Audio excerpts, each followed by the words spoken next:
Des centaines d'habitations dévastées.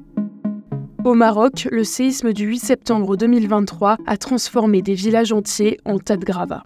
Ce sont des châteaux de cartes. Et le jour où le château de cartes est soumis à des pressions, il s'écroule. Pour Pascal Cohen, architecte à Casablanca, une grande partie des constructions n'était pas prête à résister à un tel séisme. La région de l'Atlas se situe en zone sismique à risque et est parcourue de plusieurs failles souterraines. Face à ces risques, la réglementation est pourtant longtemps restée inefficace. Avant 2000, les gens construisaient sans forcément faire appel à un ingénieur ou à un architecte. Ça tenait avec des briques et la volonté de Dieu, comme on dit ici. Dans la province d'El Aouz, l'une des plus touchées par le séisme, les habitations sont majoritairement constituées de constructions en pierre et en terre.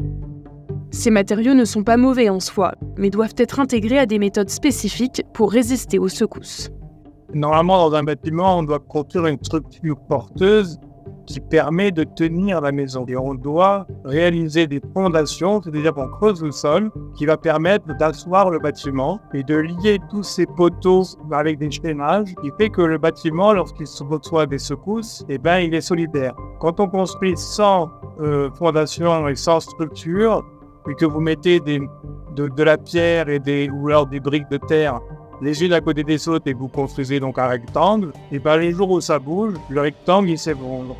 En 2002, le Maroc a introduit une nouvelle réglementation. Objectif, rendre les bâtiments résistants à des séismes de magnitude 7, soit juste au-dessus de la magnitude 6,8 enregistrée le 8 septembre. Problème, les anciennes constructions ne sont pas rénovées, et les nouvelles constructions contournent encore souvent la réglementation. Pour une raison principale, les gens ne demandent pas d'autorisation parce que ça coûte cher, tout ça, et ils vont aller au plus pressé et au plus économique. Donc, ils prennent des risques. Alors que la reconstruction s'organise, beaucoup craignent que les normes de sécurité fassent à nouveau les frais de l'urgence et du manque de moyens. Pour le moment, aucune annonce n'a été faite pour les constructions illégales.